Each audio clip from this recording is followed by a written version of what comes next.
Chapitre 1. Une disparition au Grand Impérial, l'Impérial. Grand Hôtel de Londres se targue de sa discrétion. Niché discrètement à Mayfair, c'était le genre d'établissement qui accueillait sans tambour ni trompette les aristocrates titrés et les dignitaires étrangers offrant intimité, luxe et respect strict du décorum. Ainsi, lorsque l'incident s'est produit, comme la direction l'a appelé avec raideur, il a à peine provoqué une ondulation à l'extérieur des murs lambrissés du grand hall.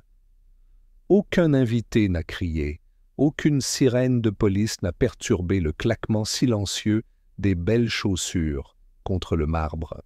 Même maintenant, 2 jours plus tard, la plupart des membres du personnel en parlaient à voix basse, comme si le reconnaître à haute voix risquait de lui donner une dangereuse réalité.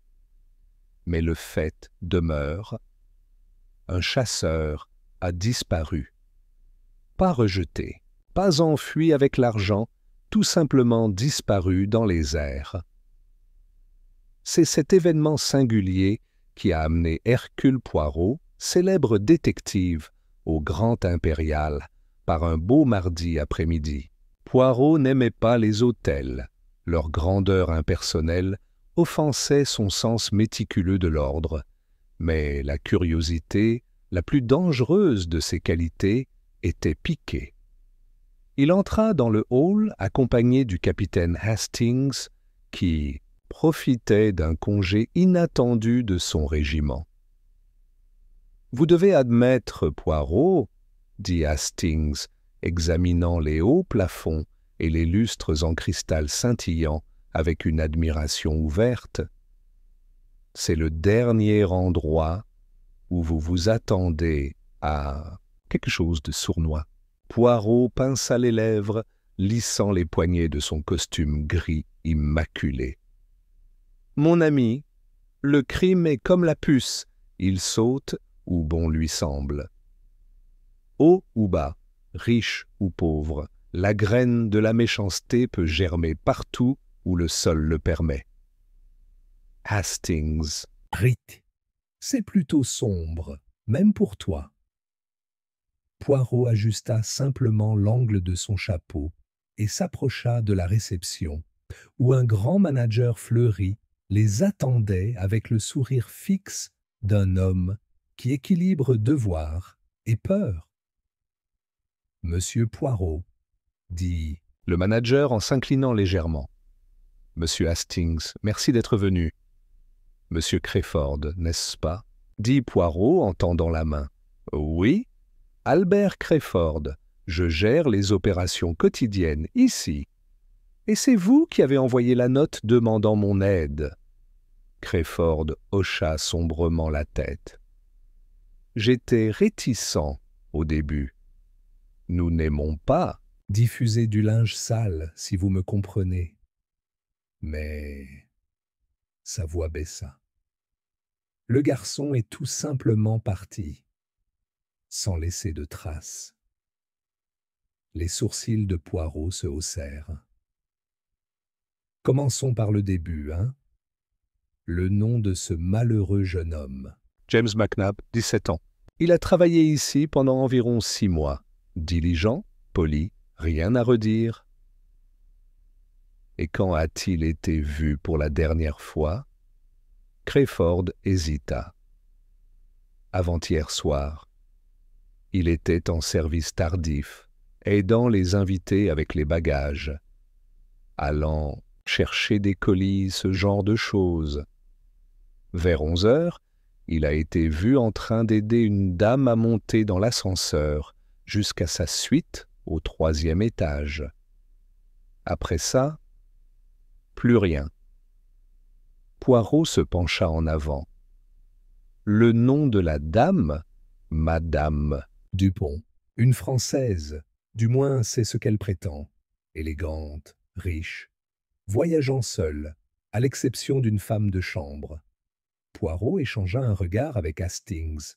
« Et cette Madame Dupont, que dit-elle » La bouche de Crayford se serra. « Elle prétend qu'elle ne l'a jamais vue. » « Curieux, » murmura Poirot. murmura. On pourrait penser que sa suite était le dernier endroit où il a été vu. Crayford hocha la tête. Nous avons fouillé partout, ses chambres, les couloirs du personnel, les ascenseurs de service. Rien. Aucun signe du garçon. Aucun signe. D'acte criminel. C'est comme s'il s'était levé dans les airs et avait disparu. Poirot tapota légèrement sa canne contre le sol en marbre, plongé dans ses pensées. Et la police? Nous les avons prévenus, bien sûr. Ils ont mené une enquête. Superficielle, aucune preuve d'acte répréhensible, aucun corps, aucun crime. Ils supposent que le garçon s'est enfui, mais... Crayford hésita, baissant la voix. Il y a quelque chose qui ne va pas. Les yeux de Poirot brillèrent. Très bien. Vous avez raison de suivre votre instinct. Maintenant, conduisez-moi chez Madame Dupont. La suite du 3e étage était aussi luxueuse qu'on pourrait s'y attendre. Des rideaux de chintz français, de doux tapis persans et un léger parfum persistant de jasmin. Madame Dupont les attendait au salon, d'un air frappant. C'était une grande femme d'une 40aine d'années, avec des cheveux noirs portés en chignon élégant et des yeux d'un bleu si intense que Hastings, d'habitude imperméable, se retrouva à la regarder. Elle portait une robe fluide en soie d'un vert foncé et un seul rang de perles sur son cou. Alors que Poirot et Hastings entraient, elle se leva, son expression polie mais réservée. « Monsieur Poirot, » dit-elle d'une voix basse et musicale. « Vous êtes venu pour le garçon. »« En effet, madame. » Elle désigna gracieusement un canapé. « S'il te plaît. » Poirot s'assit, croisant les mains. « Permettez-moi d'être direct, madame. Le chasseur, James McNabb, a été vu pour la dernière fois vous accompagnant dans votre suite. » Madame Dupont sourit faiblement. « Une erreur, monsieur. Je suis rentré seul. Aucun porteur ne vous a aidé à porter vos bagages ? » Aucun. Je voyage léger. Les sourcils de Poirot se froncèrent légèrement. Et votre femme de chambre, elle peut le confirmer. Ma servante, Céline, était déjà là. Elle peut confirmer que je suis arrivé seul. Poirot croisa les doigts. Madame, pardonnez-moi, mais pourquoi plusieurs témoins, y compris votre propre femme de chambre, se souviendraient-ils de vous avoir vu escorter? Madame Dupont haussa les épaules avec élégance. Les gens... Vois ce qu'ils s'attendent à voir. Une dame qui revient d'un dîner, naturellement, ils s'imaginent qu'elle est accompagnée. Le regard de Poirot se fit plus aiguisé. Mais le garçon est parti, madame. Parti sans explication. Madame Dupont croisa son regard sans broncher. Je suis désolé pour le garçon, monsieur Poirot. Mais je ne sais rien. À l'extérieur de... La suite, Hastings siffla doucement. « Elle ment, dit-il sans détour. » Poirot sourit sans humour. « Mais oui, Hastings, elle ment. La question est, à propos de quoi ?» Il se tapota pensivement le menton. « Il y a quelque chose ici. Quelque chose. » De déséquilibré, un garçon qui disparaît. Une dame qui voyage léger, mais qui a besoin d'une suite assez grande pour une duchesse. Une femme de chambre qui ne prétend rien d'inhabituel. Il se tourna brusquement. « Viens, Hastings. Nous devons parler avec les autres membres du personnel. » Et puis, les yeux de Poirot brillèrent. Alors nous trouverons la faille dans le récit impeccable de Madame Dupont. La petite erreur, mon ami, qui trahit le grand crime. Chapitre 2. Un visiteur inattendu à l'hôtel. Beaufort. Le lendemain matin, l'aube était humide et couverte, les rues de Londres luisant sous le poids d'une pluie précoce. Depuis notre suite de l'hôtel Beaufort, j'observais les fines brumes s'enrouler sur les pavés pendant que Poirot ajustait méthodiquement sa cravate dans le miroir. Il était toujours pointilleux sur les apparences, mais aujourd'hui il semblait l'être particulièrement encore, effaçant une tache invisible de sa manche parfaitement taillée et donnant une inspection finale et critique de ses chaussures cirées. Un homme doit être ordonné dans les petites tatiktia Chose, Hastings, dit-il en croisant mon regard dans le miroir. Surtout quand les grandes affaires se présentent dans le chaos. J'ai souri face à ce sentiment familier, mais avant de pouvoir répondre, un coup sec retentit à la porte. Poirot pencha légèrement la tête. « Entrez !» il a appelé. La porte s'ouvrit, révélant un homme grand et mince, avec l'allure inimitable d'un directeur d'hôtel, digne, discret et perpétuellement concerné. « Bonjour, messieurs, » dit-il en s'inclinant légèrement. « Je m'excuse pour l'intrusion. Je suis Monsieur Penworthy, le directeur ici au Beaufort.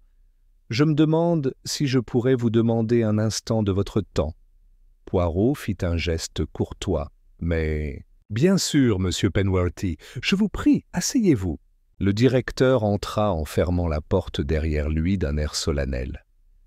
Il se percha sur le bord du canapé, lissant nerveusement le pli de son pantalon.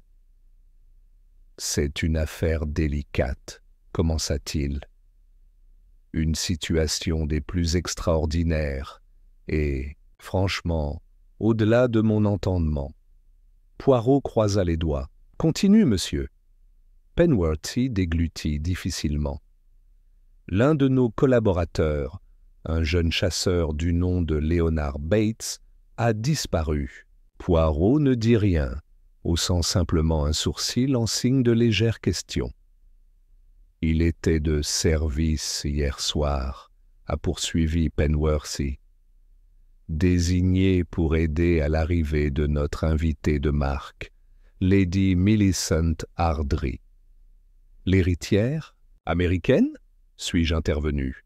« J'ai entendu parler d'elle dans les chroniques mondaines. »« Juste comme ça, » acquiesça Penworthy. « Mademoiselle Ardry est arrivée à 8 heures précises.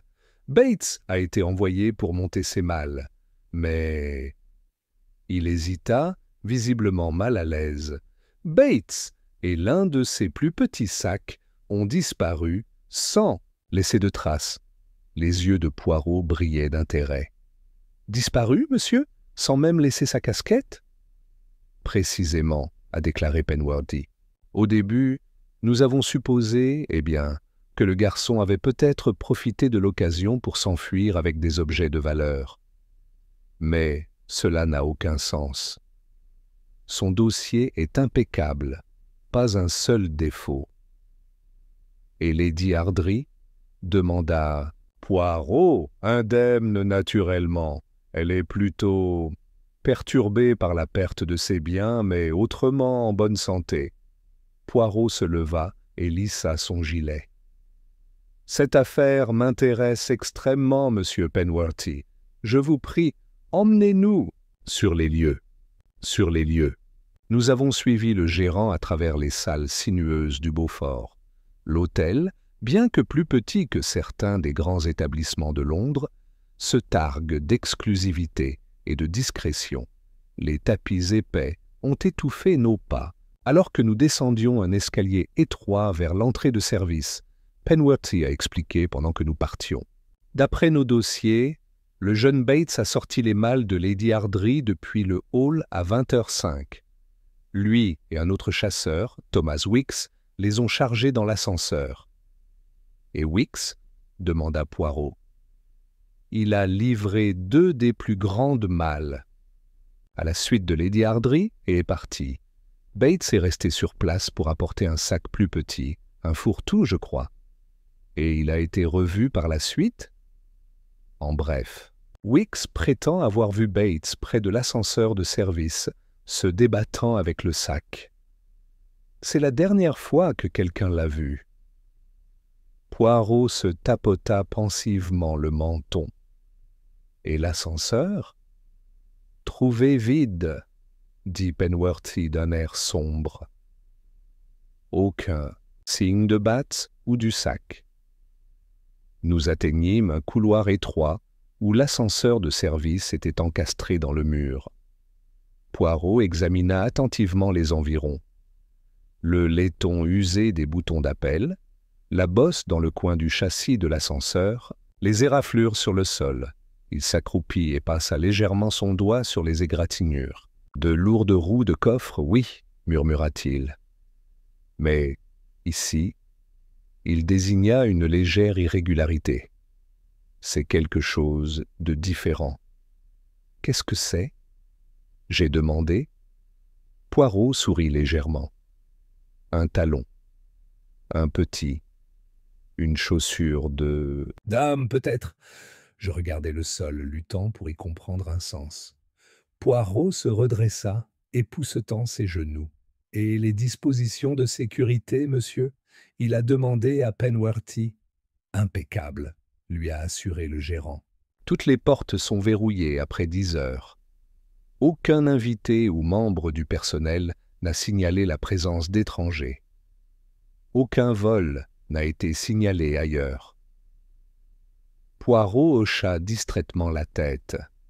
« Et pourtant, dit-il doucement, un jeune homme et un sac ont disparu comme si la terre les avait engloutis en entier. » Nous nous dirigeâmes vers la suite de Lady Millicent Ardry. L'héritière nous a accueillis avec un éclat dramatique, une vision en soie et en perles, ses cheveux blond miel coiffés avec une précision à la mode. Elle avait peut-être 30 ans, plus frappante que jolie, avec un charme américain vif. « Détective » dit-elle d'une voix traînante, nous observant Poirot et moi avec des yeux fortement cils. Il était temps que quelqu'un prenne ça au sérieux. Poirot se présenta avec une révérence courtoise. « Lady Ardry, c'est un plaisir. Pouvons-nous vous déranger avec quelques questions ?»« Feu, chérie !» dit-elle en se laissant tomber sur un divan de l'air d'une reine recevant des suppliants. L'approche de Poirot était douce. « Tu es arrivé à 8 heures hier soir ?»« Juste. » « Au point. Et les bagages ? 4 pièces, 3 malles et un fourre-tout. Les malles sont arrivés, pas de problème. Mais ce sac, souffla-t-elle avec indignation. C'est là que se trouvaient mes bijoux. Des bijoux? J'ai fait écho, elle hocha la tête. Rien de tape à l'œil, des objets de famille pour la plupart. Valeur sentimentale, l'expression de Poirot devint grave. Auriez-vous la gentillesse de décrire le sac? Un fourre-tout en cuir beige. Monogrammé. Et avez-vous vu le jeune? Bates? Elle fronça le nez. Pas vraiment. Un chasseur a apporté les malles, et un autre enfant traînait dans les parages. Je pensais qu'il apporterait le dernier morceau. Poirot inclina la tête. « Vous êtes très utile, madame. » Alors que nous quittions la suite, Poirot s'arrêta dans le couloir. « Il y a quelque chose qui ne va vraiment pas, Hastings. » Je l'ai suivi, déconcerté. « Tu veux dire, plus qu'un simple vol ?» Les yeux de Poirot se plissèrent. « Oui, mon ami. » Un vol peut-être, mais c'est la manière de le faire qui me trouble, si soigné, si soudain. Il sourit légèrement. Et, je suppose, ce n'est pas du tout ce qu'il paraît. Chapitre 3. Un labyrinthe de contradictions. Poirot a insisté pour commencer ses enquêtes dans le hall de l'hôtel Grand Vernet, au grand inconfort du directeur. Monsieur Leclerc, le gérant, était un homme de petite taille, doté de l'énergie, inquiète de quelqu'un qui lisse perpétuellement des plis invisibles. Ses cheveux clairsemés étaient si étroitement lissés en arrière qu'ils lui donnaient l'apparence d'une perpétuelle surprise, et ses mains potelées s'agitaient nerveusement alors qu'il conduisait Poirot et Hastings dans un petit coin salon juste à côté de la réception principale. « Je vous assure, monsieur Poirot, » murmura farouchement le clerc, « la disparition du garçon est très pénible, oui, mais ce n'est sûrement pas une affaire pour un détective aussi célèbre. Les chasseurs sont, comment dites-vous, impulsifs. Non, ils viennent, ils partent. » Poirot, s'asseyant avec une délicate précision, se contenta de sourire. « En effet, monsieur. Pourtant, ce garçon, Henri Delacour, a disparu d'un hôtel plein de témoins, en plein jour et sans laisser de traces. » Leclerc tira sur son col.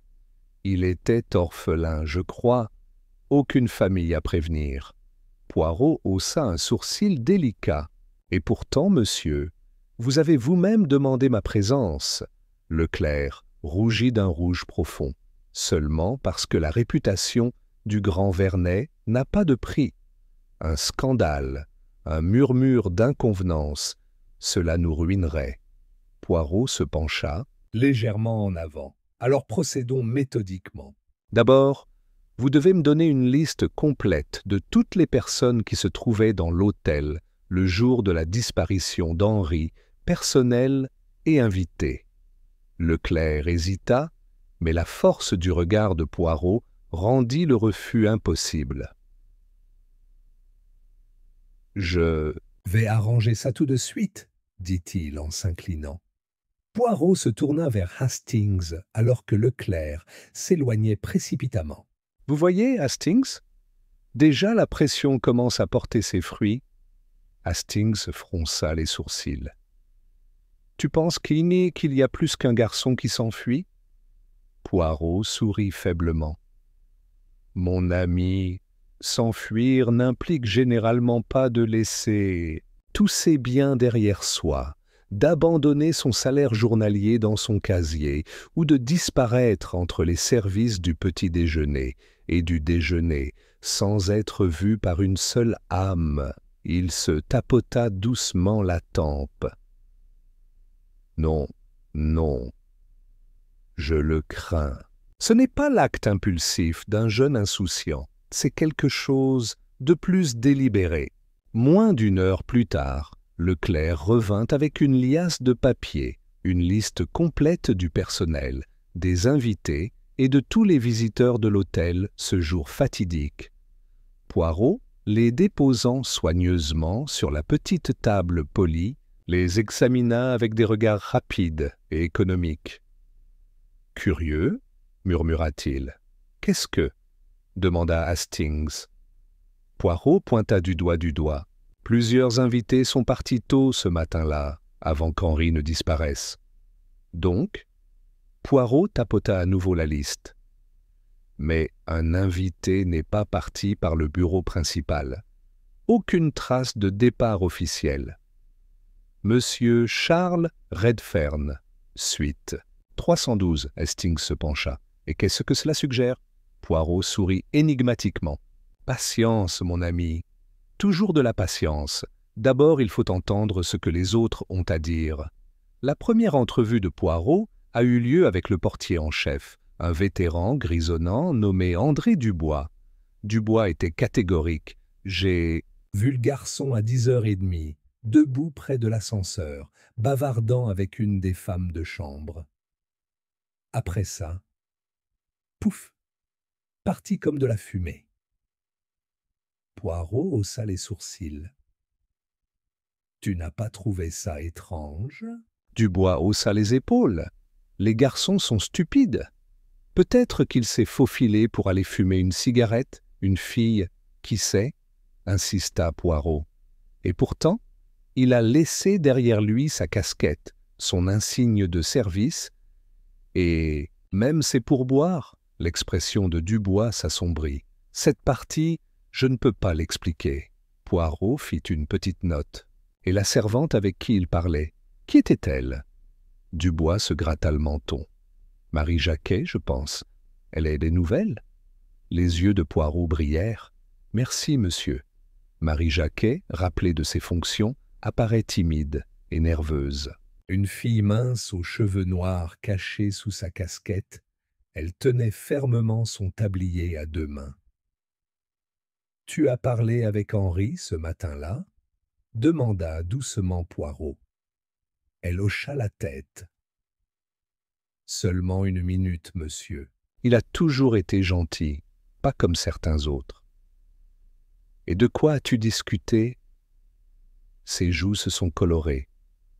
Il m'a demandé si je pouvais le rencontrer plus tard, après mon service. Il a dit qu'il avait quelque chose d'excitant. À me dire. Poirot se pencha en avant. Est-ce qu'il a dit quoi? Elle secoua la tête. Seulement que c'était important. Et pourtant, dit doucement Poirot, il n'est jamais arrivé. Marie se mordit la lèvre, au bord des larmes. Non, monsieur. Poirot inclina la tête. Vous avez été très utile. Il se tourna alors qu'elle partait, pensif. Une nouvelle importante, réfléchit-il à voix haute. Et puis, il disparaît. Hastings avait l'air troublé. Tu penses qu'il est tombé sur quelque chose? Le regard de Poirot se fit plus aiguisé. Ou quelqu'un a voulu l'empêcher de révéler ce qu'il savait. En fin d'après-midi, Poirot avait dressé un tableau petit mais révélateur. Un garçon joyeux et travailleur, sans ennemi apparent, économisant modestement pour son avenir, et pourtant disparu d'une manière ou d'une autre dans les airs. C'était, pensa Poirot, un peu comme l'un de ces tours de prestidigitation qu'il avait vu autrefois jouer dans un petit théâtre de Bruxelles, l'assistant du magicien, souriant un instant, disparaissait l'instant d'après. Mais la magie, Poirot le savait, n'était qu'une illusion, une question de timing, de mauvaise direction. Et les erreurs d'orientation en matière criminelle étaient souvent la clé de la vérité. Il se leva de son siège. « Viens, Hastings, dit-il vivement. Il est temps que nous visitions la suite 312. La chambre de Redfern? Précisément. L'instinct de Poirot, ces petites cellules grises infaillibles, lui murmuraient que la réponse ne résidait pas dans la vie d'Henri, mais dans quelque chose, ou quelqu'un, qu'il avait involontairement rencontré. Et dans la suite 312, peut-être, les ombres commenceraient-elles à se séparer. Chapter 4. À Tangle of Alibi, Poirot passa le reste de la matinée à faire le tour des couloirs et des salons ornés du Grand Vernet, observant discrètement les allées et venues des invités restants. Chacun paraissait assez innocent au premier regard, discutant autour d'un café, lisant les journaux ou se promenant sur les balcons donnant sur les rues animées de Paris. Mais Poirot savait qu'il ne fallait pas se fier aux apparences. 11 heures précises, il convoqua une réunion informelle dans l'un des plus petits salons, une salle normalement utilisée pour des concerts intimes ou des lectures de la haute société. Ses lourds rideaux cramoisis et ses chaises en acajou poli lui donnaient un air de gravité que Poirot trouvait particulièrement approprié. 5 personnes ont répondu à sa demande. Madame Lefebvre, la riche veuve, Monsieur Harold Chesterton, l'homme d'affaires brusques, Miss Violet Crane, la nerveuse gouvernante anglaise, le major Trevelyan, l'ancien officier raide de l'armée, et mademoiselle Élise Laurent, la concierge posée de l'hôtel. Ils se disposèrent avec plus ou moins de réticence et de curiosité, échangeant des regards prudents. Poirot, toujours aussi impeccable dans un costume gris avec un mouchoir en soie blanche soigneusement plié dans sa poche, se tenait devant la pièce, Hastings à ses côtés, prêt avec un cahier et un crayon. « Mesdames et messieurs, commença Poirot d'une voix chaleureuse mais ferme, je ne cherche que la vérité, et j'espère que vous tous, étant des personnes d'honneur, m'aiderez à la trouver. » Une légère toux du major Trevelyan fut la seule réponse. Poirot a poursuivi. « Je demanderai simplement à chacun de vous où vous étiez hier soir, entre 8 heures et 10 heures, et tout ce que vous avez pu voir ou entendre qui vous a semblé inhabituel. » Ses yeux noirs balayaient la pièce. « Nous procéderons par ordre alphabétique, je pense. Madame Lefebvre ?» La veuve, drapée de soie sombre et fluide, ajusta le collier de perles à son cou et poussa un soupir théâtral. « J'étais dans le salon avec des amis, » a-t-elle déclaré. « Je joue aux cartes. Plusieurs autres invités peuvent se porter garant de moi. Nous sommes restés là jusqu'à 10 heures passées. » Poirot inclina la tête. « Et as-tu remarqué quelque chose d'anormal ?» Madame Lefebvre pinça les lèvres pensivement. « Il y a eu des cris dans le couloir, des voix masculines élevées en colère. Je n'ai pas vu de qui il s'agissait, mais cela m'a déstabilisé. J'ai appelé pour du thé pour me calmer les nerfs. » Poirot fit une note mentale. « Chris? Intéressant. Merci, madame. Maintenant, Monsieur Chesterton ?» Chesterton, les sourcils froncés d'agacement, s'éclaircit la gorge. J'étais dans le fumoir. J'y suis rentré après le dîner et j'y suis resté avec un cognac et mon journal. Je n'ai rien vu ni entendu. Poirot sourit poliment. Seul tout le temps? Chesterton hésita un peu trop longtemps, la plupart du temps. Quelques autres allaient et venaient. Le regard de Poirot s'affina momentanément, mais il se contenta d'acquiescer et de passer à autre chose. Mademoiselle Crane? La gouvernante serrait fermement son sac à main sur ses genoux. J'étais dans ma chambre, monsieur Poirot. J'écrivais des lettres. Courrier? Répéta doucement Poirot. Oui, à ma sœur, à Londres. Poirot étudia ses mains tremblantes. Vous n'avez rien entendu, aucune perturbation? Elle secoua la tête rapidement, trop vite. Non, rien. Encore un mensonge, pensa Poirot calmement. La nervosité l'a trahi. Très bien. Major Trevelyan? Le major, droit comme un baguette, répondit sèchement. Je lisais dans la bibliothèque, monsieur. J'y suis allé après le dîner, et je suis resté jusqu'à 11 heures environ. J'ai entendu des voix dehors à un moment donné, mais je n'y ai pas prêté attention. Poirot haussa un sourcil. Des voix masculines? Des voix féminines, hommes, je crois, en train de se disputer. Encore une confirmation. Poirot rangea le détail. Et enfin, mademoiselle Laurent. Élise Laurent inclina gracieusement la tête. Je suis resté à mon poste à la réception. Assister les clients, répondre au téléphone. Vous n'avez vu personne d'inhabituel? Elle hésita, juste brièvement. Il y avait un homme, un gentleman inconnu, qui rôdait près des ascenseurs vers 9 heures. Mais quand je me suis approché... De lui, il s'est éloigné. Les yeux de Poirot s'illuminèrent d'intérêt. Et vous pouvez décrire ce monsieur?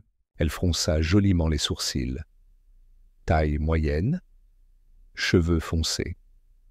Il portait un pardessus marron. Assez ordinaire.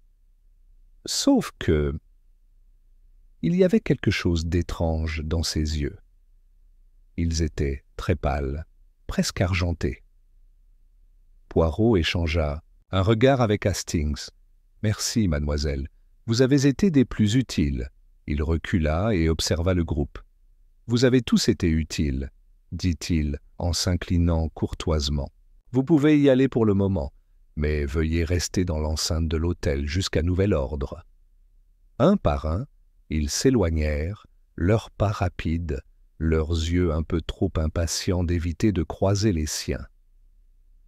Resté seul, Poirot croisa les mains derrière le dos et commença à faire les 100 pas. « Vous voyez, Hastings, dit-il, l'enchevêtrement commence à révéler ses fils. » Hastings leva les yeux de ses gribouillages furieux. « Tu crois qu'ils mentent ?» Poirot sourit faiblement. « Pas tous, pas entièrement. Mais remarquez, Madame Lefebvre et le major Trevelyan ont entendu des voix élevées. Monsieur Chesterton se place dans le fumoir, commodément seul la plupart du temps. Miss Crane s'isole, un alibi très pratique pour ceux qui ont quelque chose à cacher. Et mademoiselle Laurent voit une silhouette suspecte se cacher. Il fit une pause, savourant la progression de la logique. Quelqu'un s'est disputé. Quelqu'un a peut-être affronté le chasseur, le jeune Henri Dupont, avant qu'il ne disparaisse. Tidit, et l'homme au par-dessus marron demanda Hastings avec impatience. La moustache de Poirot se contracta. Peut-être. Ou peut-être, mon ami, une invention délibérée pour induire en erreur. Il se tourna vers la porte. Il est temps, Hastings, que nous parlions aussi avec les domestiques. Mais Poirot, dit Hastings, hésitant, tu penses que l'un des invités? Poirot lui tapota l'épaule. Patience, Hastings. Nous sommes toujours en train de rassembler des faits, pas de les organiser. Il a ouvert la porte. Et les faits, mon ami, sont comme les morceaux d'une tapisserie. Ce n'est que lorsqu'ils sont placés avec précision qu'ils révèlent la véritable image. Chapitre 5. Une conversation d'ombre. Le lendemain de ses premières investigations, Poirot déjeuna avec un air de sérénité en totale contradiction avec les courants de tension sous-jacents qui tourbillonnaient dans l'hôtel du Cygne. En face de lui, Hastings, toujours l'image du sens pratique anglais, regardait Poirot beurrer son croissant avec une tranquillité exaspérante. « Pour l'amour du ciel, Poirot !» éclata finalement Hastings, posant sa tasse de thé avec fracas. « Le garçon a toujours disparu. Nous devrions sûrement faire quelque chose. » Poirot leva doucement la tête. « Mais nous sont, je fais quelque chose. » « Mon ami, nous observons. » Hastings fronça les sourcils. « Mais nous savoir quelque chose ne va pas. Tout le monde se comporte bizarrement. Le directeur, les invités, même le personnel. » Poirot hocha la tête avec approbation. Juste ainsi. Et n'est-il pas curieux, Hastings, que lorsque les gens se comportent bizarrement, il soit très instructif pour l'homme qui regarde avec les yeux de l'ordre et de la méthode? Il épousseta une miette de son revers et se leva. « Venez. J'ai demandé à Monsieur Delacroix d'organiser une petite réunion. Il est temps d'introduire un peu de désordre. » Le grand salon de l'hôtel du Cygne avait été réaménagé à la hâte pour les besoins de Poirot.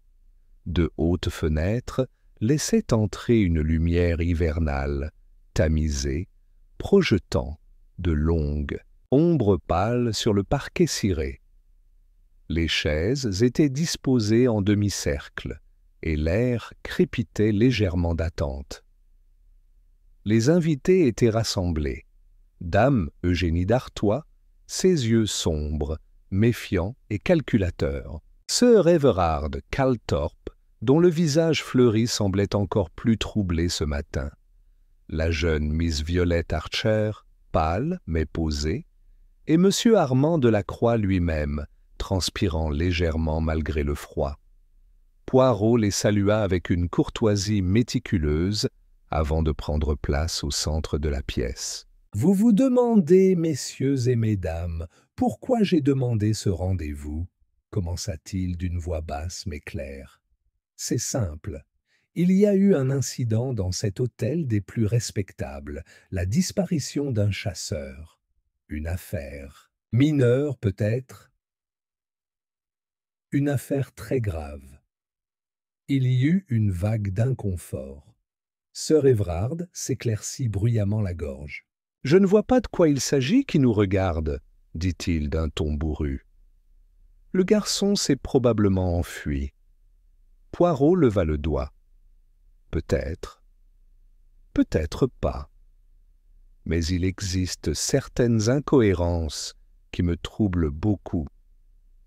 Il sourit, un petit sourire de chat. Par exemple, la question des clés des chambres. Les invités s'agitèrent, continua Poirot. Le garçon, Henri, je crois qu'il s'appelait, a été vu pour la dernière fois en train de livrer des serviettes propres dans la chambre 312. Cette chambre, cependant, était vacante. Pourquoi? Un chasseur livrerait-il des serviettes dans une pièce vide? Les lèvres de Lady Eugénie se contractèrent.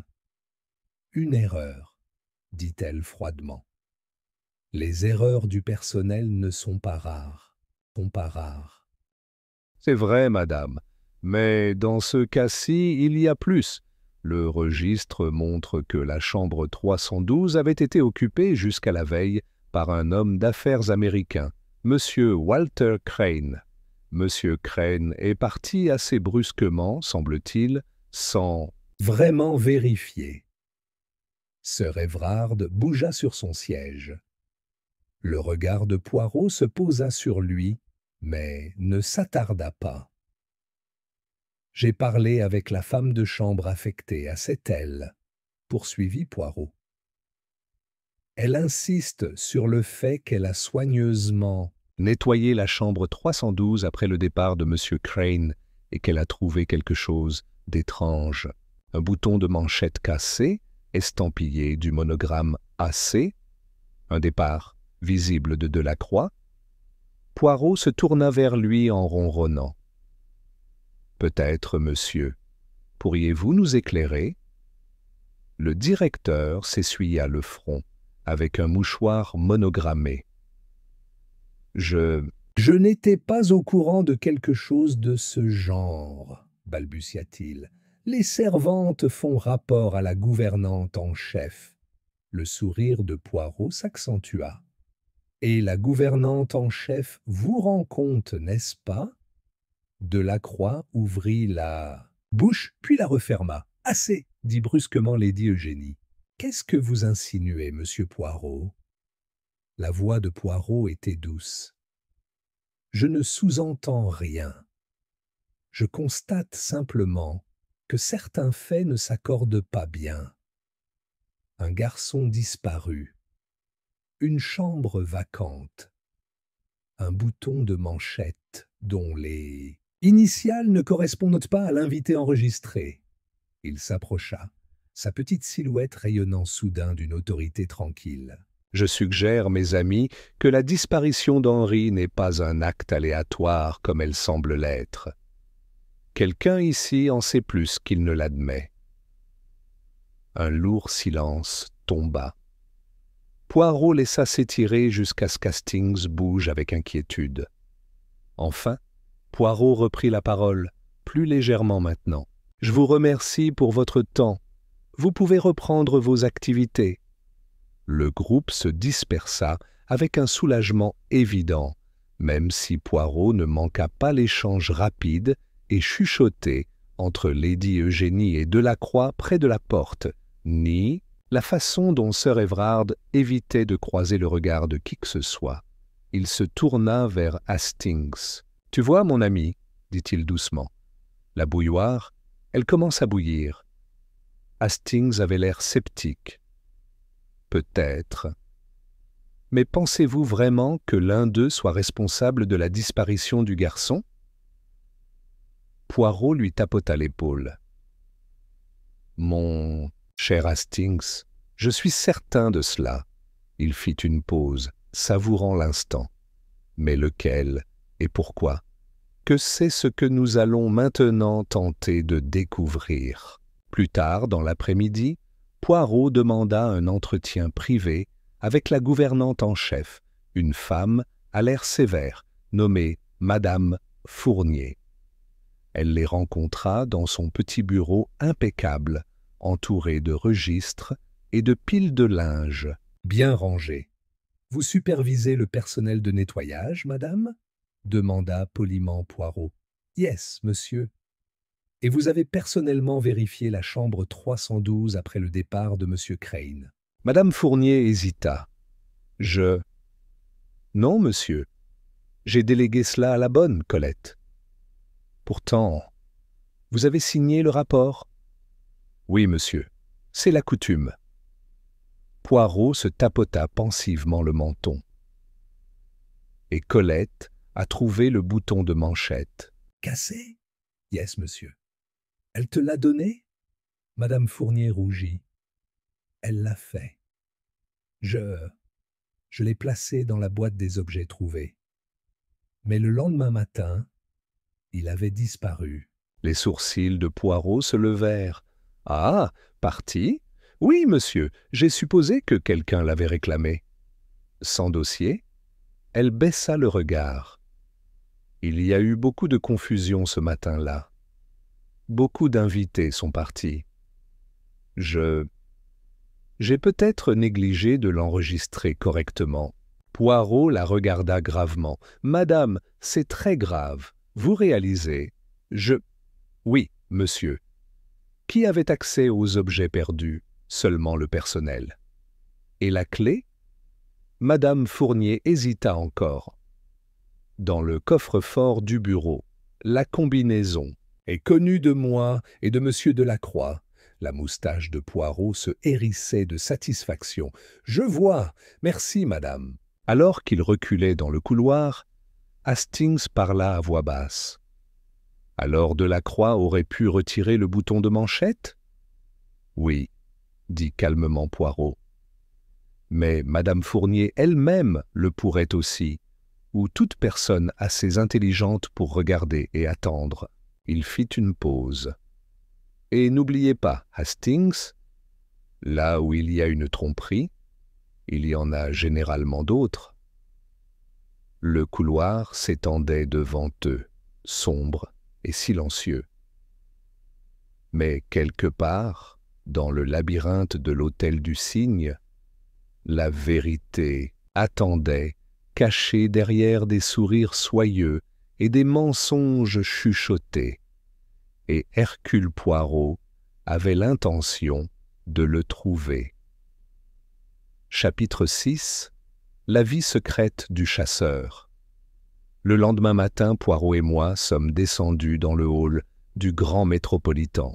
La pluie s'était calmée, laissant les rues de Londres fraîchement lavées et brillantes sous un soleil gris. À l'intérieur de l'hôtel, cependant, l'ambiance était toujours maussade. Un murmure sourd planait sur le bureau de réception où M. Aldridge, le directeur adjoint, consultait nerveusement une liasse de notes. Poirot s'arrêta au pied du grand escalier, redressa ses poignets avec un soin minutieux et ajusta son chapeau avec précision. « Un hôtel !» réfléchit-il à voix haute. « C'est comme une petite ville, Hastings.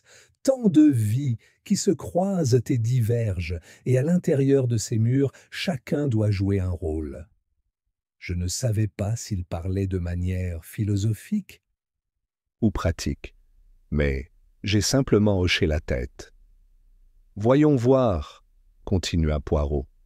« Si notre chasseur disparu n'est qu'un jeune innocent, bouleversé et effrayé, ou s'il est quelque chose de bien plus complexe.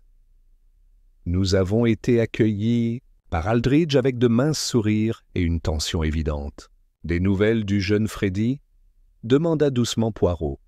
L'homme secoua la tête. « Rien, monsieur. Il a simplement disparu. Il a quitté sa chambre, son uniforme.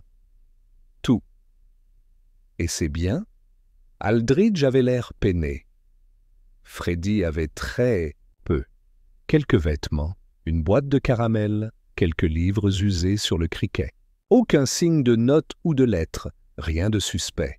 Les yeux de Poirot brillèrent. Mais quelque chose manquant, peut-être? Le directeur adjoint hésita. « Ces clés, monsieur, le passe-partout pour les étages invités. » Il n'y en a plus. J'ai commencé. « Bon Dieu, Poirot, le risque pour la sécurité. » Poirot leva la main, me faisant taire d'un regard.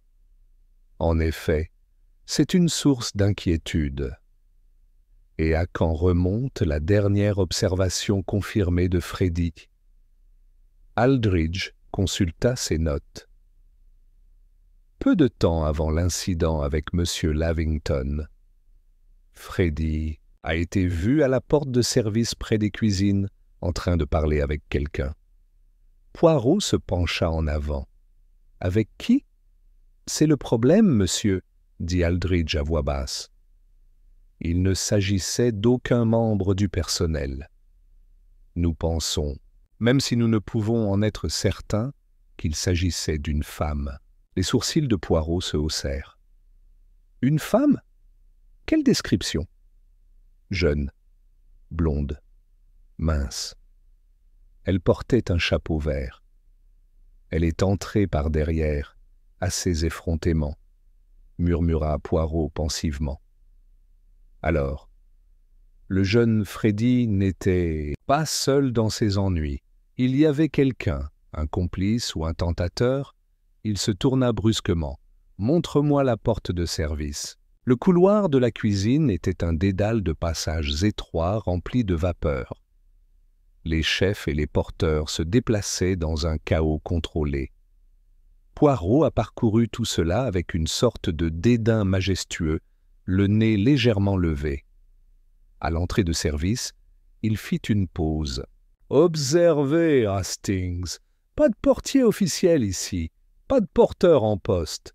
Il ne serait pas si difficile de faire entrer clandestinement un étranger. » J'acquiesçai sombrement. Poirot sortit brièvement dans la petite cour arrière. « Là, » dit-il, en désignant une ruelle sombre. Une issue de secours, facile de disparaître dans le labyrinthe de Londres. Nous sommes rentrés à l'intérieur. Poirot resta immobile pendant un moment, plongé dans ses pensées. Puis, comme pour prendre une décision, il parla. « Je souhaite ensuite parler au valet de chambre de M. Lavington. »« Mais pourquoi ?» ai-je demandé, perplexe. Le voiturier est sûrement au-dessus de tout soupçon. Poirot sourit légèrement. « Ah, mon ami, personne n'est au-dessus de tout soupçon lorsqu'un mystère est construit avec autant de soin. Rappelez-vous, nous devons nous demander non seulement qui avait un mobile, mais aussi qui s'est comporté comme s'ils avaient quelque chose à cacher. » M. Peter Montagu, le valet de chambre en question, était un homme maigre et pâle, avec l'expression réservée de quelqu'un habitué à être invisible. Il se tenait raide dans le petit salon du personnel où Poirot l'avait convoqué. « Vous étiez la dernière personne à voir M. Lavington avant qu'il ne prenne sa retraite ce soir-là » demanda Poirot. « Oui, monsieur. Je l'ai aidé à enfiler sa robe de chambre. Je lui ai versé son cognac. Routine standard. Et tu n'as rien remarqué d'anormal ?» Les lèvres de Montagu se pincèrent. Monsieur Lavington semblait distrait, nerveux presque. Il m'a demandé à 2 reprises si la porte était bien verrouillée. Les yeux de Poirot brillèrent. En effet, et a-t-il Dis pourquoi. Non, monsieur. Poirot tapota pensivement un doigt contre ses lèvres. Et le chasseur, le jeune Freddy, avez-vous déjà observé quelque chose d'inhabituel chez lui? Montagu hésita. Peut-être une nervosité, comme s'il portait un fardeau pour lequel il n'était pas équipé. Mais je n'y prêtais pas attention à l'époque. Poirot s'inclina légèrement. « Merci, monsieur. Vous pouvez y aller. » Le valet de chambre partit, jetant un coup d'œil par-dessus son épaule avec un soupçon de quelque chose. De la peur? Anxiété? Culpabilité? Poirot le regardait en plissant les yeux. « Les morceaux, Hastings, » dit-il doucement. Ils commencent à former une image. Cet après-midi-là, Poirot m'a surpris en me proposant une promenade dans les rues adjacentes derrière l'hôtel. « Tu penses que nous pourrions trouver Freddy errant ?» ai-je demandé avec scepticisme. « Non.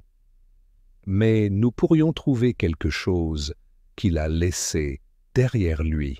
Nous nous promenons dans un enchevêtrement de ruelles. » Les yeux de Poirot ne cessaient de scruter les fenêtres, les ruelles, les expressions des badauds appuyés contre les lampadaires.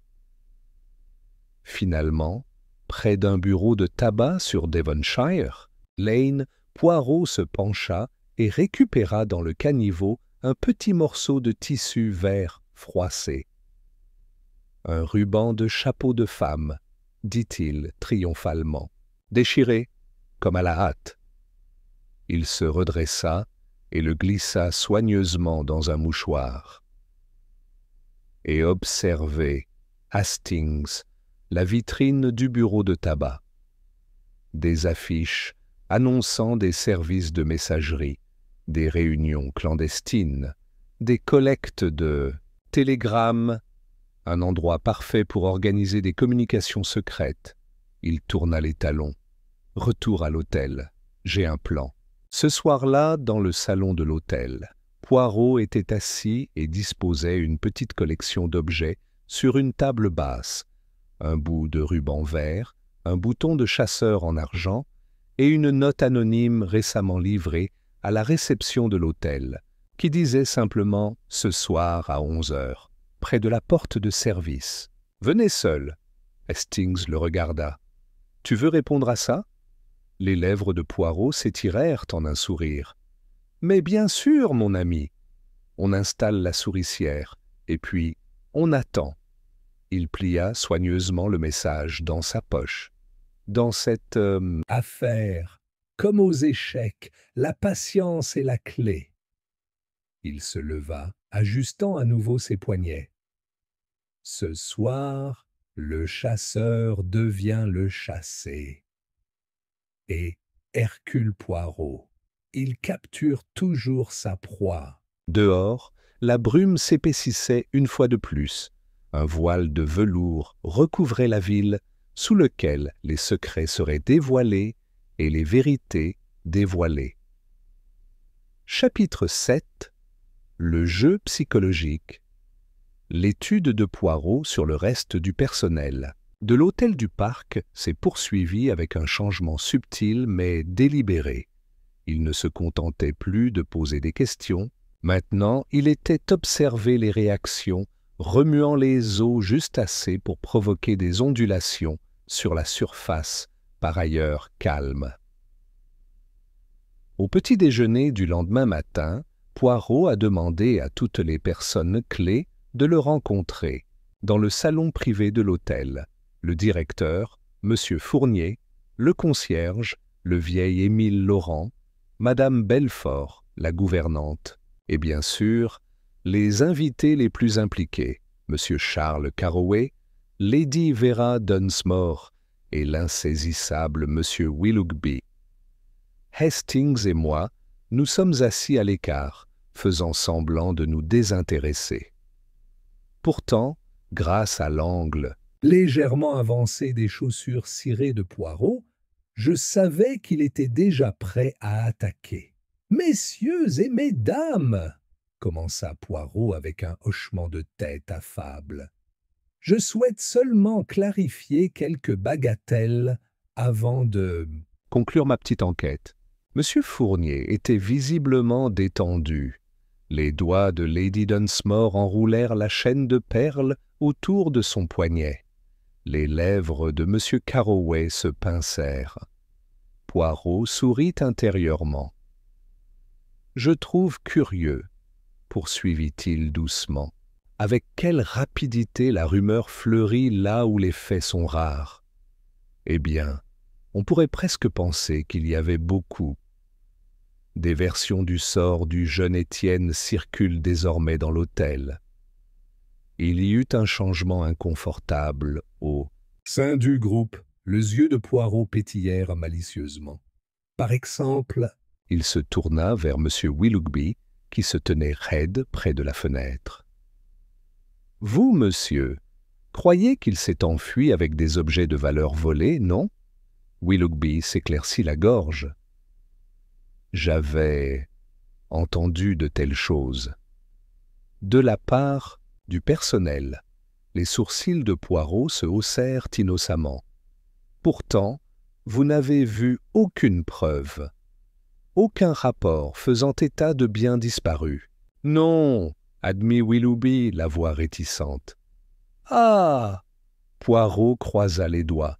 « Alors votre croyance repose entièrement sur des rumeurs. » « Je suppose que oui. » Poirot prit une note sur une petite carte, puis se tourna brusquement vers Lady Dunsmore. « Et vous, madame, vous avez insisté auprès du gendarme local sur le fait que le garçon devait avoir été victime d'un acte criminel. » Lady Dunsmore rougit légèrement. « Cela a semblé si soudain, » a-t-elle déclaré. « Et le pauvre garçon, c'était une créature tellement timide. » Poirot s'inclina légèrement et en connaissance de cause. « Oui. Il est peu probable qu'un homme timide abandonne une position sans motif, n'est-ce pas ?» Il se tourna ensuite vers la gouvernante, Madame Belfort, qui se tordait nerveusement les mains. « Vous avez été bien affligée, madame. Et pourtant, vous avez dit vous-même à mademoiselle, à la réception, qu'Étienne avait dit des bêtises dans les jours qui ont précédé sa disparition. De quelles bêtises s'agissait-il? Madame Belfort regarda autour d'elle, comme pour secourir, mais n'en trouvant aucun, elle avoua à voix basse. Il a dit qu'il avait vu quelque chose qu'il n'aurait pas dû voir. Le regard de Poirot se fit plus aiguisé. Quelque chose ou quelqu'un? La gouvernante hésita. Quelqu'un, dit-elle finalement. Mais il n'a pas voulu dire qui. Il avait peur. Poirot accorda une pause pour que la pièce absorbe cette révélation. Effrayé, oui, murmura-t-il. Et donc, naturellement, la question suivante. De quoi un humble chasseur pourrait-il être témoin dans un grand hôtel qui le mettrait à ce point en danger? Personne n'a répondu. Le silence s'étira. Poirot se tapota pensivement le menton. Cela devait être quelque chose de criminel, d'odieux, ou de honteux. Un vol peut-être? Une liaison? Ou... Il fit une pause, délicatement. Un secret si précieux qu'il valait la peine de le faire taire. Les mains de Madame Belfort tremblaient visiblement maintenant. Le visage de Fournier était d'une teinte rouge malsaine.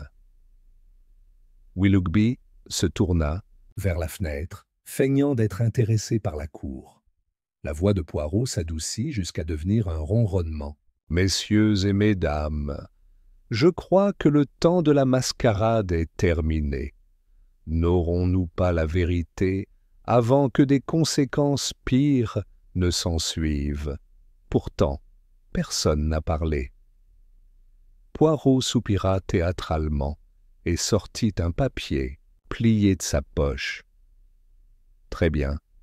Vous m'obligez à révéler un petit fait. Hier soir, alors que la majorité d'entre vous dînait, j'ai organisé une fouille approfondie des magasins de linge de l'hôtel. Il y eut une inspiration collective. Et, caché là-bas, dans un vieux sac à linge, nous avons trouvé ça. Il brandit un petit objet soigneusement enveloppé dans du tissu. Le dépliant avec panache, il révéla un étui à cigarette en argent dont la surface était rayée et battue, mais qui brillait encore faiblement. Lady Dunsmore haleta. Ceux de « Mon mari, je pensais qu'il avait perdu l'année dernière. » Le sourire de Poirot s'élargit légèrement. Perdu ou volé? La question restait en suspens. Lady Dunsmore ouvrit la bouche et la referma. Poirot rangea l'affaire. « Vous voyez, mes amis, un petit voleur a opéré sous votre nez. Mais pas Étienne. Non, non. Le pauvre garçon a découvert la vérité par hasard et a disparu avant d'avoir pu être complètement réduit au silence. » Il laissa l'implication s'installer. Hastings se pencha vers moi et murmura, complètement réduit au silence. « Vous ne pensez pas ?» Je secouai légèrement la tête.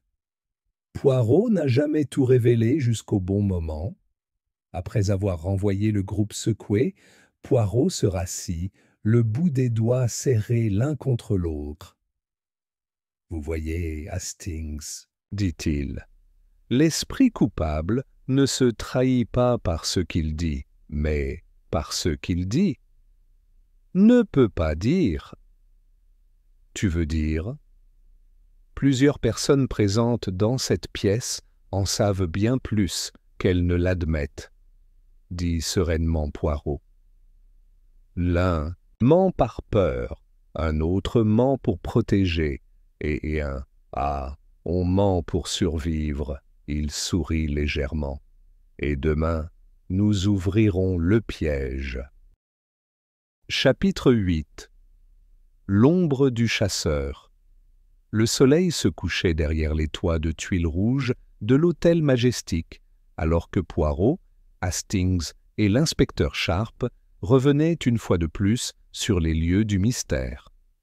Le grand hall, autrefois rempli d'invités et de valets de pied, était désormais étrangement discret, comme si les murs mêmes de l'hôtel sentaient la tension intérieure. Poirot s'arrêta au pied du grand escalier de marbre, ajustant ses poignets avec un soin méticuleux. Ses yeux dérivèrent vers le haut, suivant la rampe polie, le grand lustre au-dessus, les couloirs brillants qui menaient aux suites privées. Hastings se déplaçait avec impatience à côté de lui. « Tu réfléchis, Poirot ?» dit-il avec un sourire ironique. « Je peux toujours le dire. » Poirot hocha légèrement la tête. « C'est toujours le détail, mon ami, » dit-il doucement. « Le détail que personne ne considère comme important, mais qui parle le plus fort. » Sharp, qui regardait sa montre à gousset, soupira lourdement. « Je demanderai au personnel de l'hôtel de ratisser les lieux à nouveau, si vous le souhaitez. Même si je doute que le garçon se cache derrière les rideaux. » Poirot leva la main. « Non, non, inspecteur, ce ne sera pas nécessaire. S'il avait été ici, nous l'aurions trouvé bien avant maintenant. » Il se tourna, scrutant les visages du personnel attardé derrière la réception, des portiers, du concierge. Tous semblaient méfiants, sur leur garde. Mais, et s'il partait? Demanda Hastings. Et si Louis s'en allait simplement? Les yeux de Poirot pétillèrent. Ah, mais vers où? Et surtout pourquoi? Il leur fit signe de le suivre. « Je souhaite reparler avec Monsieur Berger, » dit-il. Ils trouvèrent le directeur de l'hôtel dans son bureau, une pièce exiguë mais aménagée avec goût à l'arrière de l'hôtel. Berger se leva à leur entrée, lissant nerveusement sa veste. « Monsieur Poirot, dit-il avec un sourire cassant. « Avez-vous fait des progrès ?» Poirot s'inclina légèrement. « Des progrès, oui. Des résolutions, pas encore. » Il s'assit en face de Berger, croisant soigneusement les mains sur le bureau poli. « Parlez-moi, monsieur Berger, de Louis Vernet. Depuis le début, s'il vous plaît. Son emploi ici, son caractère. » Berger hésita, jetant un coup d'œil vers Hastings et Sharp, puis de nouveau vers Poirot. Louis était compétent, dit-il enfin. Pas exceptionnel, mais suffisant. Il était ponctuel, poli. Aucune plainte de la part des clients. Pas de plainte, peut-être, mais aucune des soupçons. Poirot pressa doucement. Des petits incidents qui semblaient hors de propos. Berger bougea sur son siège. Il y avait une chose, a-t-il admis à contre-cœur. Il y a 15 jours, un invité, un homme d'affaires américain, a signalé la disparition d'un bouton de manchette. Très précieux. Il y a eu une enquête discrète. Nous avons fouillé les appartements de Louis, ainsi que les autres membres du personnel. Rien n'a été trouvé. Ah, dit doucement Poirot. Et Louis était-il au courant de ses soupçons? Je le crois, a déclaré Berger. De telles choses voyagent rapidement en bas. Poirot hocha la tête pensivement. Et cet invité américain, il est reparti satisfait. Oui. En fait, le bouton de manchette est apparu plus tard parmi ses propres possessions pratiques, murmura Poirot. Il tapota du doigt le bureau à un rythme tranquille de réflexion. Et pourtant, la suspicion, une fois éveillée, ne meurt pas facilement. Non, monsieur, acquiesça lourdement Berger. Ce n'est pas le cas.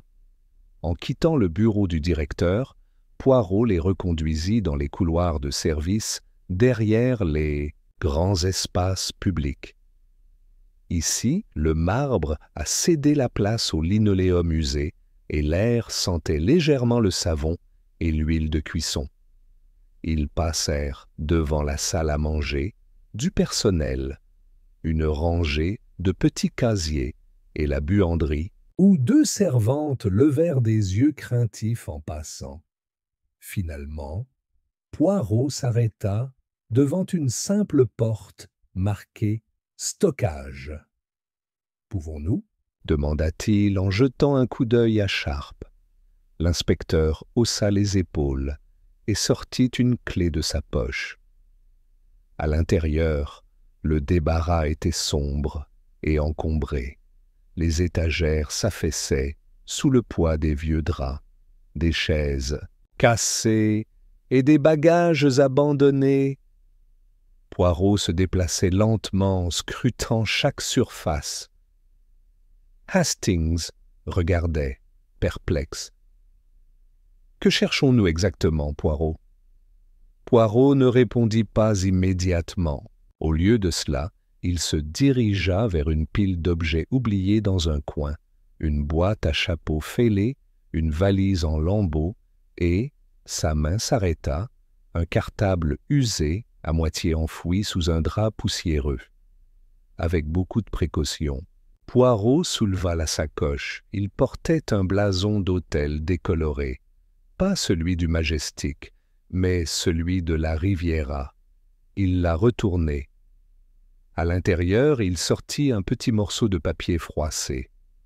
En le dépliant, il révéla un bref message. Griffonné. Ne lui faites pas confiance. Surveillez l'homme en costume gris. L'expression de Poirot ne changea pas, mais Hastings ressentit un frisson d'excitation. Un indice. Hastings respira. Poirot sourit faiblement. Peut-être, mon ami. Ou un message laissé à quelqu'un d'autre. Il fourra soigneusement le billet dans sa poche.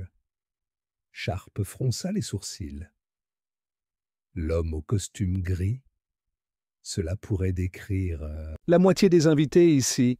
C'est vrai, dit Poirot d'un ton léger, mais peut-être que tous les hommes en costume gris ne ressentent pas la même urgence. De retour dans le hall, Poirot fit une pause, observant les invités rassemblés. Là, près de la salle de lecture, se tenait M. Howard Pennington, l'homme d'affaires américain qui avait égaré son bouton de manchette. Costume gris, cravate, impeccable. Un journal plié sous un bras. Il croisa le regard de Poirot et hocha la tête rapidement et nerveusement avant de disparaître dans le bar. Les yeux de Poirot se plissèrent. « Monsieur Hastings, dit-il doucement, vous vous souvenez de l'histoire du bouton de manchette? Bien sûr. Considérez. Un objet de valeur disparaît. Une recherche discrète est menée. Rien n'est trouvé. Et puis, miraculeusement, l'objet réapparaît parmi les effets personnels du propriétaire. Hastings fronça les sourcils. « Tu penses que c'était délibéré ?» Poirot sourit légèrement. « Considérez le motif. Quelle meilleure façon de masquer sa propre culpabilité qu'en accusant un autre, puis en découvrant l'objet plus tard ?» Il se tourna, scrutant à nouveau le hall. Louis Vernet savait quelque chose, Hastings. Quelque chose de dangereux, et quelqu'un s'est assuré qu'il disparaisse avant qu'il puisse parler. Sharpe se raidit. « Tu penses que le garçon est mort ?» L'expression de Poirot devint grave. « Je pense, inspecteur, que le silence du garçon a été acheté à un prix très élevé. » Cette nuit-là, Poirot n'a pas dîné avec Hastings au restaurant de l'hôtel. Au lieu de cela, il restait dans sa chambre, faisant les 100 pas, réfléchissant, arrangeant et réorganisant les faits dans son esprit comme les pièces d'un échiquier. Chaque mouvement le rapprochait du cœur du mystère. Chaque pas le rapprochait. De la vérité, il retrouverait le meurtrier. Et quand il le ferait? Il n'y aurait aucune issue, pas aux petites cellules grises d'Hercule Poirot. Chapitre 9. La manœuvre silencieuse de Poirot. La salle à manger de l'hôtel Vernet avait été transformée par la douce orchestration de Poirot. Les couverts, étincelants, étaient polis pour obtenir un éclat de miroir. Les chaises étaient méticuleusement disposées et chaque place à la grande table en acajou portait une petite plaque signalétique en argent. Le penchant de Poirot pour l'ordre était pleinement visible jusqu'à la disposition symétrique des lys dans un grand vase en cristal au centre. Alors que l'horloge sur la cheminée sonnait 7 heures, les chiffres clés de l'affaire apparaissaient. L'inspecteur, Jules Masson, arriva le premier, grommelant dans sa barbe d'avoir été convoqué comme un écolier à l'Assemblée. Juste derrière lui se trouvait Madame Lefebvre, dont le sang-froid habituellement hautain semblait effiloché. Puis Jacques Dupont, le barman, entra, ajustant nerveusement ses poignets. Marie, la femme de chambre, entra, pâle et renfermée, suivie à contre-cœur par le portier, Bernard Laval, dont le visage avait le visage maussade de défi d'un homme entraîné dans une procédure contre son gré. Monsieur Alphonse Morel, le directeur de l'hôtel, complétait le groupe, jetant des regards, suspicieux à tout le monde, comme s'il s'attendait à moitié à ce que Poirot les accuse tous dans un accès de dépit. Poirot se tenait au bout de la table, serein et autonome, ses yeux gris brillants de détermination. Hastings, placé discrètement près du buffet, surveillait attentivement. « Mesdames et messieurs, » commença Poirot, sa voix calme mais transportant facilement à travers la pièce, « je vous remercie de votre présence. Je ne demande que votre patience maintenant, car la vérité est très proche. » Il y eut un murmure parmi l'assemblée. un bruissement inquiet de tissu et un raclement de gorge. Poirot lissa sa moustache et continua. « Vous voyez, ce n'est pas si simple, cette affaire du chasseur qui disparaît. Non, c'est la plus délicate, la plus complexe. En apparence, nous avons un garçon, Henri Marchand, qui disparaît. Un vol dans le coffre-fort d'un invité est découvert peu de temps après, et donc, naturellement, on suppose que le garçon s'est enfui avec les objets de valeur. Il fit une pause, leur permettant de digérer l'histoire familière avant de continuer, sa voix se durcissant légèrement. Mais il y avait des incohérences. Madame Lefebvre remua avec inquiétude.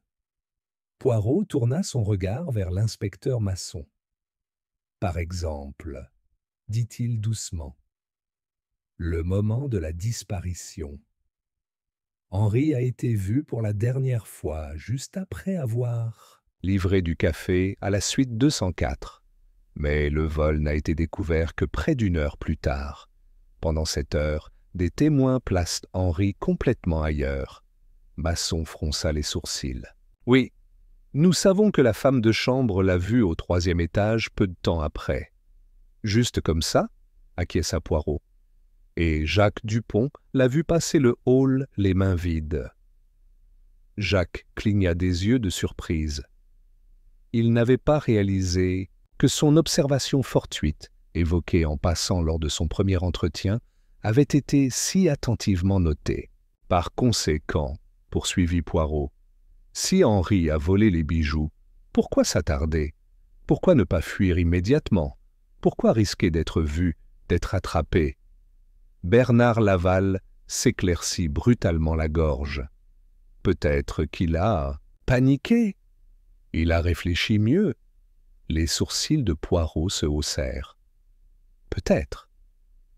Mais un voleur paniqué s'arrête-t-il pour pointer officiellement avant de partir, comme Henri l'a fait?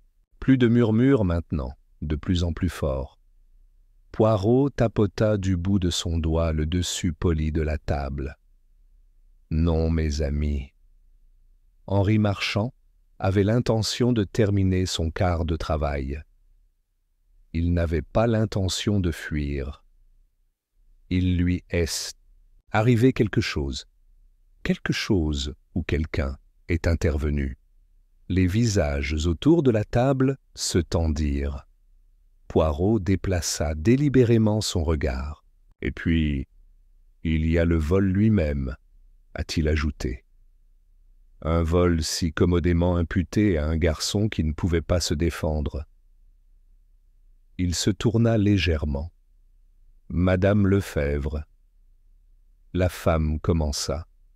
« Vous avez prétendu que vos bijoux avaient été... » « Retirés de votre coffre-fort, n'est-ce pas? » ?»« Oui, » dit-elle rapidement. « Bien sûr. » »« Et le coffre-fort était verrouillé? » »« Naturellement. »« Et toi seul possédais la clé? » ?»« Oui. Je l'ai toujours gardée sur moi. » Poirot eut un petit sourire presque compatissant. « Toujours ?» Une rougeur monta aux joues de madame Lefebvre. Eh bien, je l'ai peut-être laissé brièvement sans surveillance sur ma commode. Mais seulement pour un instant.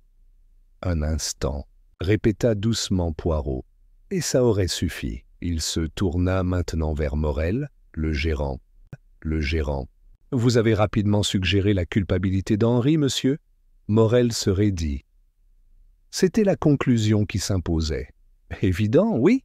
Pratique, aussi, oui. » Les yeux de Poirot brillèrent. Vous voyez, Henri était tombé sur quelque chose qu'il n'aurait pas dû voir. Pas un vol, mais une tromperie. Et pour ça, on l'a fait disparaître. La pièce tomba dans un silence stupéfait. Poirot commença à se déplacer lentement autour de la table, sa voix basse mais convaincante.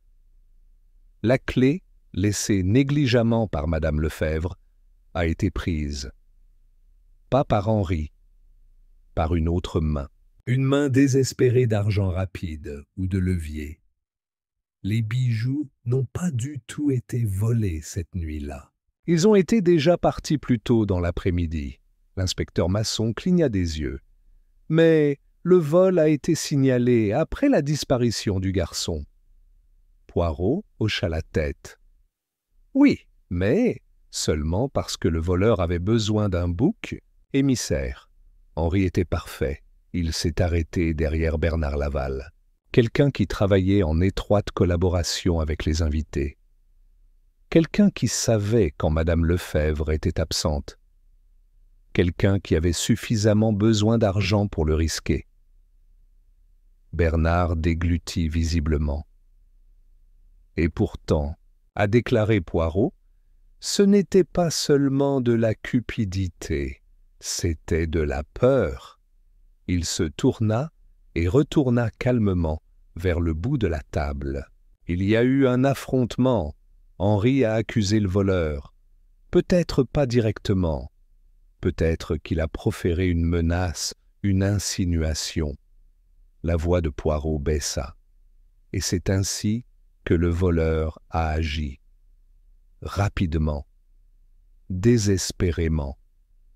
Henri a été attiré vers les quais de chargement sous un prétexte quelconque, et de là, il a été emmené. Des halètements éclatèrent dans la pièce. Poirot leva la main pour demander le silence. Le vol était secondaire. La disparition, que était le véritable crime? Il jeta un nouveau coup d'œil autour de lui, sa voix se durcissant. Et je vous en dirai davantage, mes amis. Henri Marchand est toujours en vie. Un frisson collectif parcourut la pièce. Oui, vivant, caché, détenu peut-être contre sa volonté, ou racheté et caché pour protéger le coupable. Hastings pouvait à peine contenir son choc. Mais Poirot, murmura-t-il. OMS? Poirot eut un petit sourire serré. Ça, mon ami, c'est pour demain. Il se redressa et ajusta ses poignets. Ce soir, nous dormons. Et demain, Hercule Poirot nous révélera tout. Chapitre final. Le dernier arc de Poirot, le grand salon de l'hôtel Saint-Gabriel, n'était plus un lieu de luxe et de langueur. Au lieu de cela, l'air était chargé de tension, les lourds rideaux tirés pour empêcher les regards indiscrets des curieux, le grand lustre en cristal projetant une lumière vive sur les visages assemblés. Une tapisserie de nerfs, de culpabilité et d'indifférence masquée. Hercule Poirot se tenait devant eux tous, l'inspecteur Laroche de la police de Paris, M. Beaumont le propriétaire, M. Ambrose Vannes le financier, M. Rodic, énervé, Lady Thelma Fanchot, la gouvernante, toujours posée Madame Céleste, et la poignée d'autres témoins et suspects qui avaient joué leur rôle, sciemment ou non, dans l'étrange cas du chasseur disparu.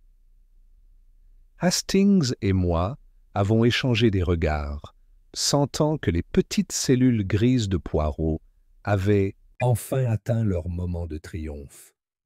Poirot s'éclaircit la gorge avec une toux délicate et joignit les mains derrière son dos. « Mes amis, dit-il, vous m'avez fait plaisir avec votre patience. Maintenant, le moment est venu de révéler la vérité. » Il y eut un subtil déplacement entre les chaises. Poirot ne l'a pas manqué. Vous vous souvenez de faits curieux. Chasseur, le jeune Jacques Bouchard disparaît au milieu d'un après-midi chargé à l'hôtel. Sa charrette retrouvée, abandonnée, son uniforme jeté, aucun signe de lutte, aucune note, aucune demande de rançon. À première vue, c'était comme s'il avait été arraché à l'existence. Poirot fit une pause, permettant à l'étrangeté de la situation de s'installer une fois de plus dans l'esprit de son auditoire. Mais de telles choses n'arrivent pas, mes amis. Pas sans raison, pas sans un arrangement minutieux. L'inspecteur Laroche fronça les sourcils. « Vous voulez dire, monsieur Poirot, que la disparition du garçon était une mise en scène ?»« Précisément, mon inspecteur. But not by the boy himself. » Tous les regards se tournèrent vers Poirot, ravi. La disparition a été organisée pour dissimuler un autre crime, a-t-il poursuivi. Et pour comprendre la nature de ce crime, il faut comprendre la psychologie des acteurs impliqués. Il se tourna, avec une lenteur délibérée, vers Lady Fanshawe. Lady Fanshawe. Vos bijoux ont été portés disparus presque au moment précis où le garçon a disparu. La dame aristocratique se raidit, mais inclina la tête. Oui, une coïncidence des plus malheureuses. Les yeux de Poirot brillèrent. Ah, mais madame, il n'y a pas de coïncidence en ce qui concerne Hercule Poirot. Un léger halètement parcourut la pièce. Poirot est parti. Monsieur Vannes, les documents commerciaux que vous prétendiez avoir été égarés. Vannes se hérissa. Des contrats importants, leur perte aurait pu me coûter une fortune et aurait exposé des transactions plutôt délicates à l'examen minutieux des autorités, n'est-ce pas? Murmura Poirot. Vannes rougit d'un rouge terne. Poirot, désormais impitoyable, se tourna vers monsieur Rodic. Et vous, monsieur, le petit scandale que vous craignez, si vos communications avec l'envoyé étranger avaient été rendues publiques. Rodic ouvrit la bouche mais ne dit rien. Poirot fit un petit geste dédaigneux. Vous tous, pris dans un réseau de mensonges et de demi-vérités, vous aviez tous des raisons de paniquer. Et vous tous, si commodément, distraits par la disparition dramatique d'un simple chasseur. Il s'avança, sa voix devenant plus forte. Mais la question demeure. Où est Jacques Bouchard? Le silence était absolu. Poirot le laissa s'étirer, resserrant la tension comme une corde à piano. Puis il a parlé. Il est mort. Une inspiration collective. La voix de Poirot s'adoucit. Pas assassiné, non. Sa mort était accidentelle. Une chute. Depuis l'escalier de service, où il a été attiré sous de faux prétextes. Le regard de Poirot, tranchant comme une lame, se tourna vers madame Céleste. « N'est-ce pas, madame ?» Le visage de la gouvernante, longtemps serein, se plissa brusquement. Les larmes lui montèrent aux yeux. « J'ai essayé de le cacher. » Elle a sangloté. C'était une terrible erreur. Le ton de Poirot devint doux. « Vous ?» Voyez, madame Céleste avait été contrainte, menacée peut-être, récompense promise. Elle avait pour mission de convoquer le garçon dans un couloir de service vide sous prétexte d'un accouchement. Mais le garçon, effrayé, méfiant, se débattant, est tombé. Chute fatale. Et dans la panique, ils ont caché son corps. « Mon Dieu !» murmura Laroche. Poirot redressa ses poignets, sa voix redevenant précise. L'uniforme du garçon a été dissimulé pour suggérer qu'il s'était simplement enfui. Sa disparition et le chaos délibéré qu'elle a créé a servi de couverture à plusieurs vols clandestins et transactions trompeuses au sein de l'hôtel. Vous tous, occupés à protéger vos propres secrets, avez contribué à perpétuer le mythe du garçon disparu. Il se tourna vers Lady Fanshawe. « Vos bijoux, madame, n'ont jamais été véritablement volés. Ils ont été enlevés de votre propre main pour éviter qu'ils ne soient saisis pour des dettes que vous n'osez pas reconnaître. » Lady Fanshawe pâlit à un degré alarmant. Poirot fit face à Vannes. « Et vos documents manquants, monsieur ?»« Détruits par vous-même, de peur que vos méfaits financiers ne soient révélés. » Van émit un bruit de protestation étouffé, mais ne dit rien, conclut Poirot, sa voix froide comme du marbre. La disparition de Jacques Bouchard n'était pas le début du crime, c'était le fin. Un accident désespérément exploité par ceux qui ont des secrets à cacher. L'inspecteur Laroche, le visage grave, s'avança et fit signe à Madame Céleste. « Vous m'accompagnerez, madame. » Tremblante, elle se laissa entraîner. Plus tard, alors que la foule se dispersait et que l'air frais du soir pénétrait dans le salon perturbé, Poirot et moi nous asseyâmes une fois de plus à notre petite table, sirotant de petites tasses de café épais. « Tu le savais dès le début ?» ai-je demandé, émerveillé. Poirot sourit faiblement. Je savais, Hastings, qu'aucun jeune homme en bonne santé ne disparaît dans les airs. Je savais que c'était la peur, et non le crime, qui provoquait la panique. Dans la maison. Et surtout, il se tapota le front. Je savais que la nature humaine, avec tout son égoïsme et sa lâcheté, se révélerait dans les plus petits gestes. Il soupira, son expression s'adoucissant. Une affaire tragique, mon ami. L'avidité et la terreur des grands, écrasant les innocents sans réfléchir. Nous sommes restés assis en silence pendant un moment, réfléchissant au prix de l'orgueil et des mensonges. Puis Poirot vida sa tasse, se leva et ajusta ses poignets avec son soin méticuleux habituel. « Viens, Hastings, il n'y a plus rien à faire ici. Nous dînerons chez Maxim's ce soir. » Après tout, il sourit faiblement.